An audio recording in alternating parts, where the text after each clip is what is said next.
Assalamualaikum warahmatullahi wabarakatuh. Hai sahabat beriman, apa kabar?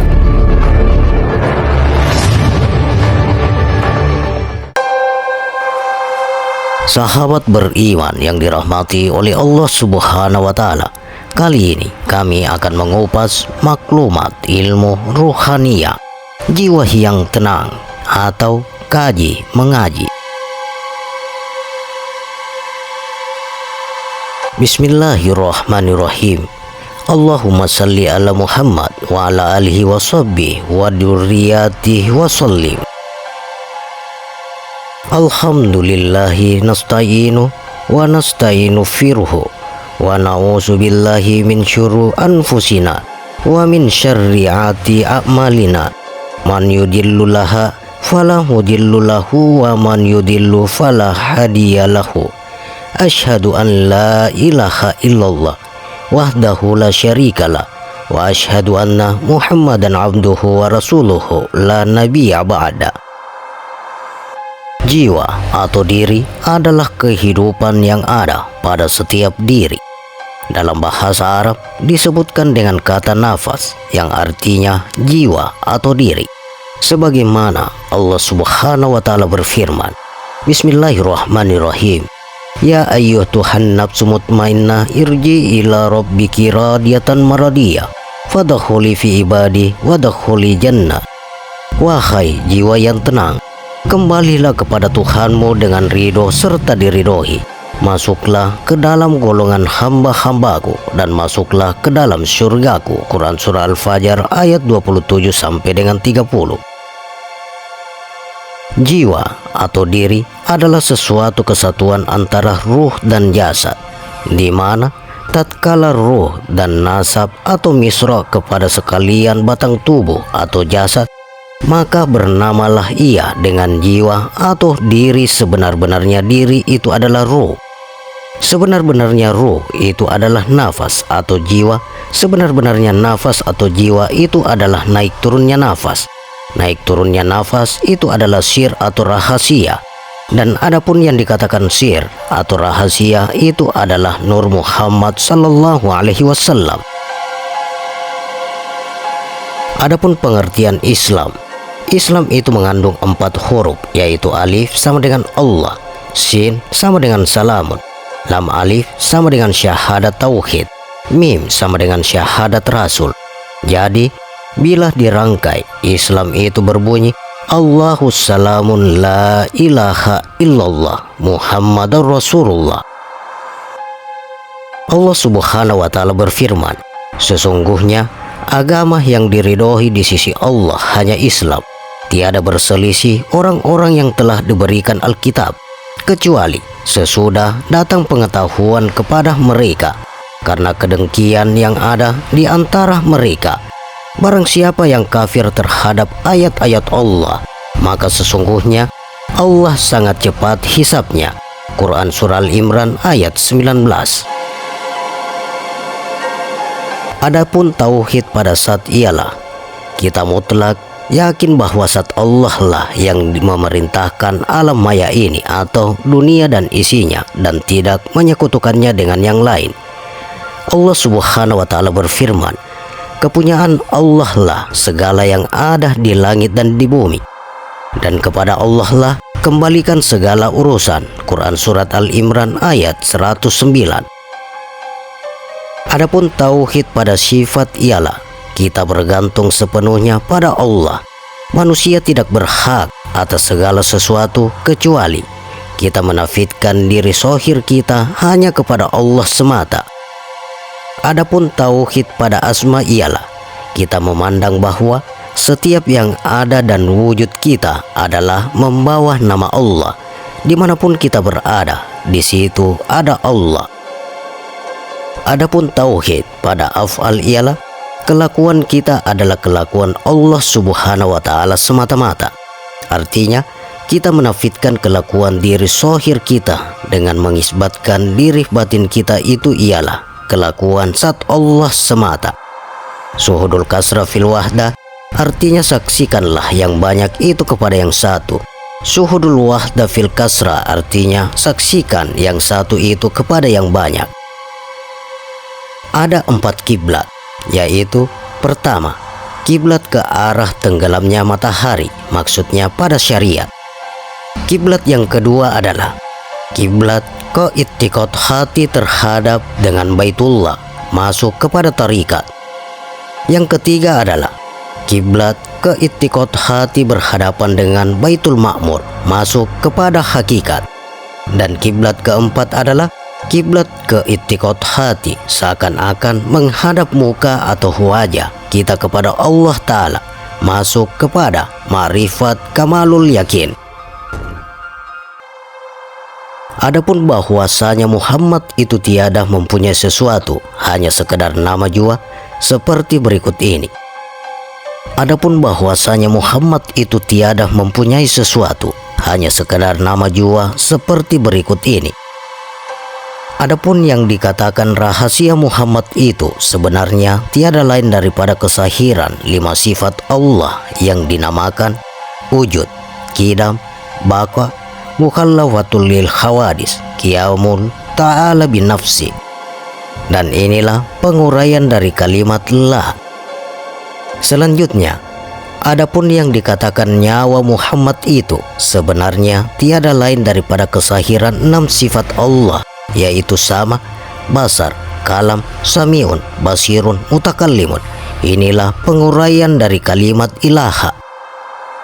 Adapun yang dikatakan hati Muhammad itu sebenarnya tiada lain daripada kesahiran 4 sifat Allah, yaitu kodrat, iradat, ilmu, dan hayat. Inilah penguraian daripada kalimat illah. Adapun dikatakan tubuh Muhammad itu sebenarnya tiada lain daripada kesahiran 5 sifat Allah, yaitu qadirun, muridun, alimun, hayyun, dan wahdaniyat. Inilah penguraian daripada kalimat Allah. Jadi jelas bahwa Muhammad itu adalah sifat Allah jua, yaitu sifat kebesaran, keelokan, dan kesempurnaan, yaitu yang dinamakan dengan kalimat tauhid, artinya esa. Ya Muhammad, rahasiamu itu rahasiaku, yakni yang disembah itu tiada sesuatu jua pun di dalamnya melainkan Tuhanku. Maka apabila solat gaiblah di dalamnya, apabila gaib esahlah ia dengan Tuhannya. Yang solat itu tiada dengan lafaz dan maknanya, dengan cita rasa yang solat amat rapat kepada zat yang esa dengan kata Allahu Akbar. Maka barang siapa masuk di dalam solat tiada serah tubuh dan nyawanya, maka kekallah sifat dengan Tuhannya, tiada mengesakan dirinya dengan Tuhannya. Adapun hadis qudsi, tatkala kamu takbiratul ihram, membuangkan lafaz dan makna, melainkan wujud mutlak semata-mata. La ya'budullaha illallah, tiada yang menyembah Allah, hanya Allah. La yarullahu illallah, tiada yang melihat Allah, hanya Allah. Karena aku lebih dekat daripada biji matamu yang putih, maka terlebih lagi aku dekat padamu. Adapun kalimat la ilaha illallah, kalimat yang mulia itu yaitu la ilaha illa Allah, tiada yang terdahulu hai Muhammad, dan tiada yang kemudian ya Muhammad, melainkan tiap-tiap sesuatu itu beserta Allah. Maka wajiblah diketahui maksudnya kalimat yang itu, supaya menjadi tauhid dan ma'rifat. Adapun kalimat la ilaha illa Allah itu terbagi dua. Pertama la ilaha, dan yang kedua adalah ila Allah. Adapun la ilaha itu sifat kekayaan yang tiada kekurangan, maha berkehendak, yaitu Nabi Muhammad. Kemudian hendaklah kita ketahui yang bernama Muhammad itu apa kepada Allah, dan yang bernama Allah itu apa kepada Muhammad, supaya benar-benar bisa menjadi tauhid pada kalimat yang mulia itu adanya. Adapun hamba itu artinya hamba, ilmunya rahasia kepada Allah, Karena Allah itu nama bagi zat yang wajib al-wujud dan mutlak, yakni batin Muhammad. Dan Ta'ala itu adalah nama bagi sifat, yakni zahir bagi Muhammad. Jadi jelaslah zahir dan batin Muhammad itulah yang bernama Allah Ta'ala. Dengan demikian, maka patutlah kalimat yang mulia itu dinamakan kalimat tauhid, artinya esa. Maka kalimat la ilaha illa Allah yang mulia ini adalah pertemuan hamba dengan Tuhannya, Allah juala, dan la ilaha illa Allah itu pada makrifat, artinya tiada ada wujud melainkan yang mawujud. Berikutnya pasal nama rahasia Allah. Silakan buka Al-Quran surah Al-Mu'minun. Nama Allah ialah Ghafirit Sanbi wa Kabilit Taubi Syadidil Ikobi Sid Takhawili. Setelah Nabi Adam bersalam, Allah menerima taubatnya dengan beberapa kalimat, yaitu Rabbana Solamna Anfusana hingga akhir. Setelah Kabil bersalah, Allah menangguhkan taubatnya dengan menurunkan kalimat nama Allah yang rahasia ini dalam Al-Quran, yaitu Ghafirit Sanbi sama dengan wahai pengampun dosa, wa Kabilit Taubi sama dengan wahai penerima taubat, Syadidi Ikobi sama dengan wahai yang maha keras pembalasannya, Sitauhli wahai Tuhan yang memiliki segala kekuatan yang tidak terbatas. Inilah rahasia kenapa Qabil dinamakan Qabil, yaitu karena nama Allah dalam rangkap dua, Qabilit, Taubi atau penerima taubat. Sedangkan nama asal Qabil bukanlah Qabil, tetapi nama asalnya ialah Qayin. Jangan kau sembah zatku, sifatku, asmaku, af'alku, tetapi sembahlah aku. Nabi bersabda dalam hadis qudsi, Marral habba faqadral haq. Sesungguhnya siapa yang melihat muka atau rupa, itulah wujud yang sebenarnya.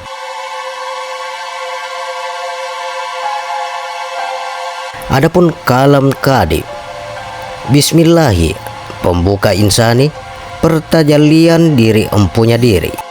Said Sulfikar, kepunyaan Habibi, pemisah hak dan batil, sudahnya pasti.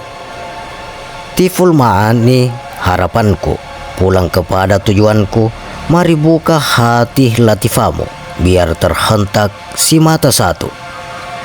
Kalam pemusnah, kalam terhemat, kalam kembali kepada empunya kalam.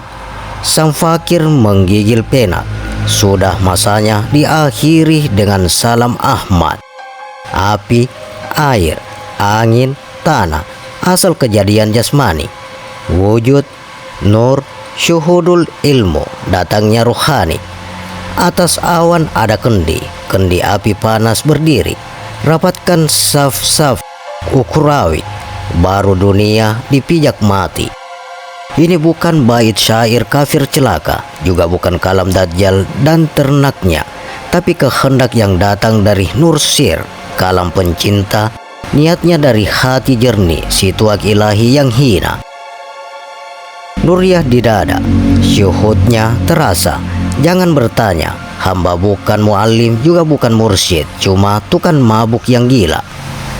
Sedang bercerita tentang keagungan kesucian satu wajibal wujud, tutup kalam diberi umum, biar diam yang berbicara.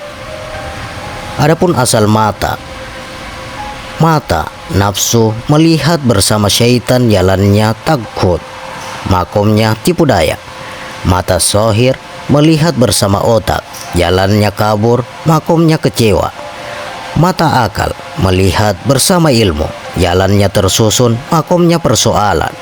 Mata hati melihat bersama nur, jalannya lurus, makomnya kebahagiaan. Mata basiran melihat bersama ya basir, jalannya satu, makomnya pembukaan segala rahasia. Adapun rahasia rukun 13 adalah 1.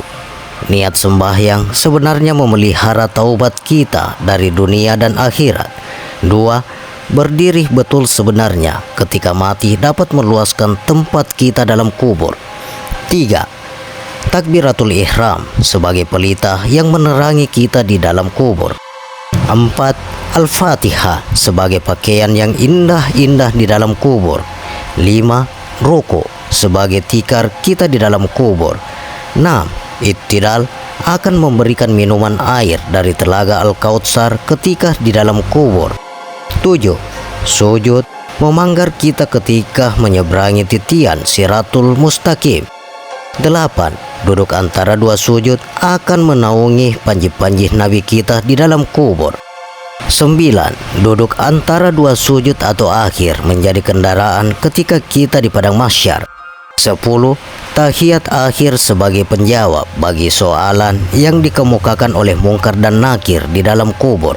11. Selawat Nabi sebagai pendinding api neraka di dalam kubur. 12. Salam memelihara kita di dalam kubur. 13. Tertib akan pertemuan kita dengan Allah Subhanahu wa Ta'ala.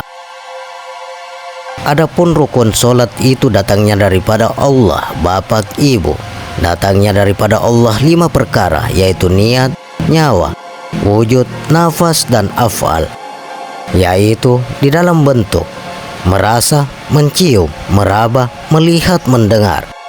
Datangnya dari Bapak 4 perkara, yaitu tulang, kuku, rambut, rupa. Datangnya daripada Ibu 4 perkara, yaitu darah, daging, otak, dan lendir, terhimpun menjadi 13. Maka jadilah rukun 13 perkara, melakukan solat setiap hari, memulangkan sekalian haknya sebagai isi amanah yang dipertaruhkan kepada kita. Yang mati, yang hilang, yang tinggal, yang pulang. Yang mati itu ada 4 perkara, yaitu wujud, anggota, hawa, nafsu, gerak, diam. Yang hilang pula ada 4 perkara, yaitu darah, daging, tulang, kulit. Yang tinggal itu ada 2 perkara, yaitu iman, taat. Yang pulang itu ada 1 perkara, yaitu nyawa. Nyawa pulang ke empunya, ke asalnya, hening, kasat, ta'rin, ta'yun. Apa itu hening? Adapun hening itu tiada dapat menyerupai dengan cahaya yang lain. Adapun jernih itu tatkala tertenun lantas 7 petalah langit dan 7 petalah bumi. Maka dengan cahaya yang hening, jernih itu yang terang menderang, itulah cahaya putih sifat, seperti terlebih putih daripada kapas, bersifat seperti sifat kita. Adapun tanda pada dahi kita tersurat nama Allah, inilah ruh Nabi kita. Maka dalam zikir Allah syaratnya terhapus sekalian diri dengan keadaan diri kita yang kehambaan bagi ruh Nabi Shallallahu Alaihi Wasallam yang dikatakan sebenar-benarnya sifat Allah Nur Muhammad namanya. Dan cahaya terang benderang hening jernih itulah cahaya zat Allah adanya. Apa itu kasat? Adapun kasat itu menyatakan niat tiada huruf dan tiada suara. Yang ada huruf dan suara bukan niat tetapi adom atau adam. Adapun yang sebenar-benarnya niat yang tiada huruf dan tiada suara itu ialah zat Allah. Inilah niat yang sebenar-benarnya. Adapun asal niat dan tempat niat pada zahirnya ialah kita yang berniat, tetapi sebenarnya ialah Tuhan yang mutlak yang bersifat wajibal wujud, khaliq al-alam, lagi bersifat kamil mukamil. Apakah itu ta'rid? Adapun ta'rid itu menyatakan fardu yang sebenar-benarnya fardu. Itu ialah tajalli sifat Allah. Artinya nyata sifat Allah itu Nur Muhammad. Ain sabita pun ia juga namanya. Wujud idofi dan insan pun ia juga.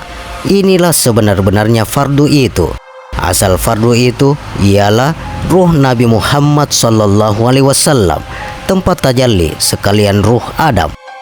Itu sebabnya dikatakan asal fardu yang sebenar-benarnya, karena sekalian nyawa itu tajalli daripada Nur Muhammad, seperti kata hadis qudsi, ana minallahu kulli syai'in lin minar nur. Aku daripada Allah, manakala segala atau sesuatu atau cahaya alam ini daripada cahayaku. Ana minallahu wal mu'minina minni. Aku daripada Allah dan segala atau semua mukminin daripada aku. Inilah sebabnya dikatakan Muhammad itu bapak sekalian ruh dan Adam itu bapak sekalian tubuh atau jasad. Inilah juga sebabnya kenapa dikatakan yang fardu pada kita itu nyawa. Nyawa itu pemimpin bagi badan. Jika tidak digerakkan oleh nyawa, maka tidak bergeraklah badan. Apakah ta'yun itu? Adapun ta'yun itu menyatakan waktu zuhur, asar, dan lain-lainnya. 5 waktu itu adalah yang sebenar-benarnya nyata afal Allah Subhanahu wa Ta'ala pada jasad Adam, yaitu tubuh kita ialah alam ruh yang kasar. Itulah sebenarnya ta'yun, yaitu sebenar-benarnya nyata. Takbiratul ihram.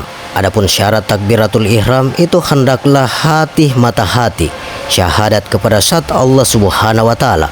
Sebelum takbir, kita niatkan di dalam hati yang kita memulangkan sekalian panca indera yang dikaruniakan kepada kita kepada Allah sama dengan fakir. Niatnya ialah tiada pendengaranku hanyalah Ia atau pendengaran zat Allah. Tiada penglihatanku hanya Ia, tiada huruf, tiada suara hanya Ia, tiada penciumanku hanya Ia, tiada gerak dan diamku hanya Ia. Hakikat zat afal, hakikat solat. Adapun arti solat sebenarnya yang menyembah itu hamba, yang disembah itu Tuhan, yang menyembah itu fana, yang disembah itu bako. Maka si hamba pulang kepada Adomnya, memulangkan amanah. Adapun hadis qudsi, tukarkan cahaya dirimu kepada cahaya Tuhanmu. Matikan dirimu sebelum kamu mati.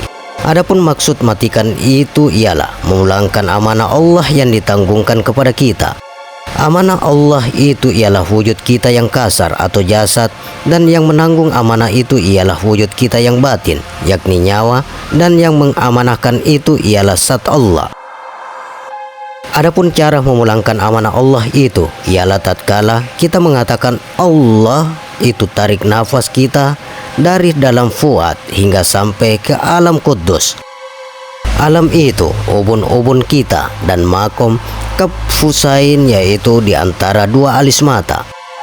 Maka kita tahankan hingga kuat sekalian alam kita merasa lebur wujud kita yang kasar kepada wujud kita yang batin, lebur wujud yang batin kepada zat semata-mata kepada syuhud kita.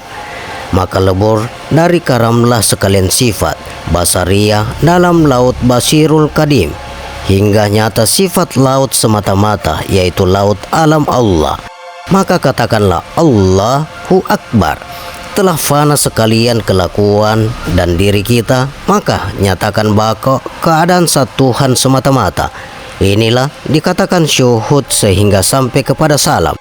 Inilah sirullah, yaitu cahaya alam, ilmu zat Allah yang tiada huruf, tiada suara, wujud mutlak, yakni wujud satwat jibal wujud. Dengan ini jasad kita kamil dengan nyawa kita, dan nyawa kita mukamil dengan zat Allah. Wallahu a'lam bissawab.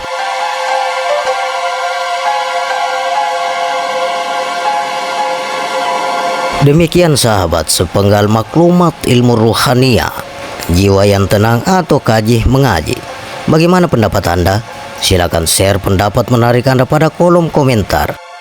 Semoga video ini bermanfaat dan bisa menambah keimanan dan ketakwaan kita kepada Allah Subhanahu wa Ta'ala, dan tentunya kita semakin cinta kepada Rasulullah Sallallahu Alaihi Wasallam.